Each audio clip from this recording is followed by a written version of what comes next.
देखिए दानापुर में जो है नारी गुंजन जो सुधा वर्गीज मैम चलाती हैं स्कूल, उस स्कूल के सारे विद्यार्थी जो बच्चे पढ़ते हैं उनके गार्जियन भी लोग आए हुए हैं। महादलित समुदाय से इन लोग ताल्लुक़ रखते हैं और उनकी जो है सुधा वर्गीज मैम जो हैं वो महादलित के बच्चों को हमेशा पढ़ाने की कोशिश करते हैं और गार्जियन को भी जागरूक करने की कोशिश करते हैं। आज अंतर्राष्ट्रीय दिवस के मौके पर जो है एक फील्ड में ग्राउंड में आयोजन रखा था महिलाओं को सम्मान में।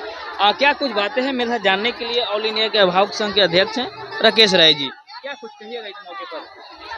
सर देखिए, अभी हम लोग ऑर्गेनाइज किए हैं इन नारियों के प्रति, और हम लोग ये किए हुए हैं चूँकि नारी दिवस था 8 तारीख और 2 तारीख को ऑर्गेनाइज किए हुए हैं।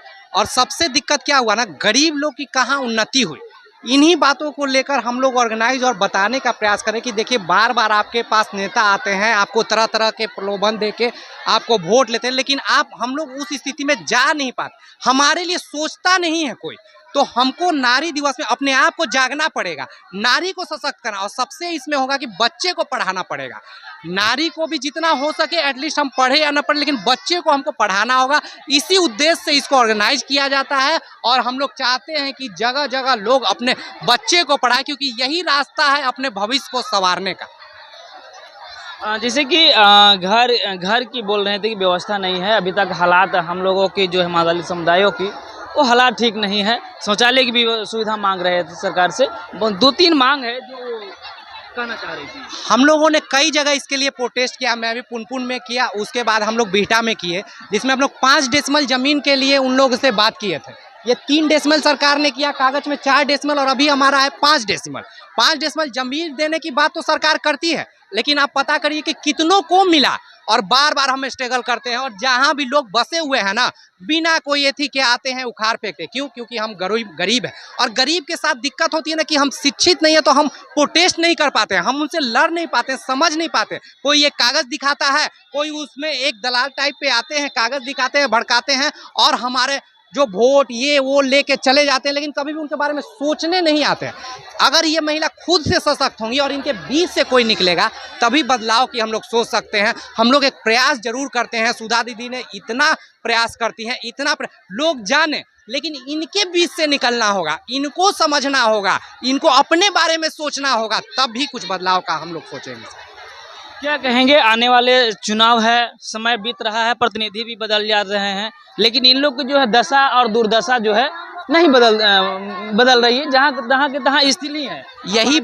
यही बात हम कहना चाहते हैं। चुनाव आते जाते रहेगा, नेता आते जाते रहेंगे, हमें नेताओं के बारे में सोचना ही नहीं पड़ेगा। सोचे नहीं और सिर्फ अपने बारे में सोचे, और तुम आए हो तो तुम मेरे लिए क्या किए, अगर ये क्वेश्चन भी उठाना शुरू कर दे और साथ साथ अपने बच्चे को पढ़ाना शुरू कर दे, तो इसी से बदलाव का नींव हो सकता है। हमें सशक्त नारी करना होगा, क्योंकि जब सशक्त नारी होगी तो ये अपने बच्चे को पढ़ने भेजेंगे, और जब पढ़ने भेजेंगे तो आगे वाला भविष्य की उज्जवल की हम परिकल्पना कर सकते हैं। नहीं तो आने वाला दिन ऐसे ही बीती होगा, हम जाते रहेंगे, इन्हें जगाते रहेंगे, और जब तक नहीं जागेंगे तब तक इनको हम जगाते रहेंगे। आज भी 75 साल हो गए, लेकिन हम कुछ सालों में प्रयत्न जरूर करेंगे, क्योंकि हम यहाँ आए हैं तो हम इस आरटीआई कार्यकर्ता होने के नाते हम जरूर इसके एक्टिव करने का प्रयास करेंगे। एटलीस्ट इसमें से कुछ महिलाएं भी जागृत हो गई और वो अपने बीच से खड़ा होना शुरू हो गई, तो बदलाव का नींव तो जरूर रखा जाएगा, और हम लोग उनके बैकअप के लिए हमेशा तैयार रहेंगे।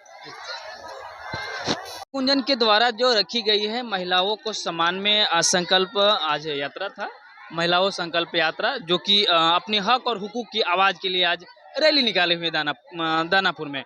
अब मेरे साथ श्रवण मुखी कल्याण संस्थान के निदेशक जुड़ चुके हैं अभिमन्यु जी, इन्हीं से बात करने की कोशिश करेंगे। क्या कुछ कहिएगा इस अवसर पर? आज जो नारी गुंजन संस्थान के द्वारा महिला अधिकार सभा रखी गई है, इस सभा में मुख्यतः 3 मांग है। आप पीछे देख सकते हैं, जितने भी महिलाएं हमारे पीछे खड़े बैठी हुई हैं, इनके पास न तो आवास है, न तो अपना मकान है, और शौचालय के लिए भी दर दर भटकते रहती है, जो इनकी मूलभूत सुविधाओं से वंचित रखा गया है।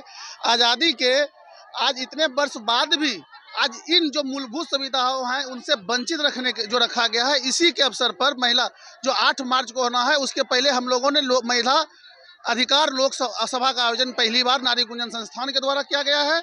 और इस संस्थान में हम ये कहना चाहते हैं कि महिला अधिकार की बात जो कर रही है, 3 मूलभूत सुविधाओं को सरकार के कोनों तक जानी चाहिए। अगर ये सुविधाएं नहीं मिलती तो यहाँ जितनी भी महिलाएं बैठी हुई है, आप देख रहे हैं मेरे पीछे, इस बार कोई भी लोकसभा या विधानसभा में मत करने नहीं जा रही है। आप चाहे तो किसी से भी पूछ सकते हैं। ठीक है, ये संस्था के माध्यम से आगाज है कि इस बार मूल सुविधा की हक के लिए ये लड़ाई लड़ने जा रही है हम लोग।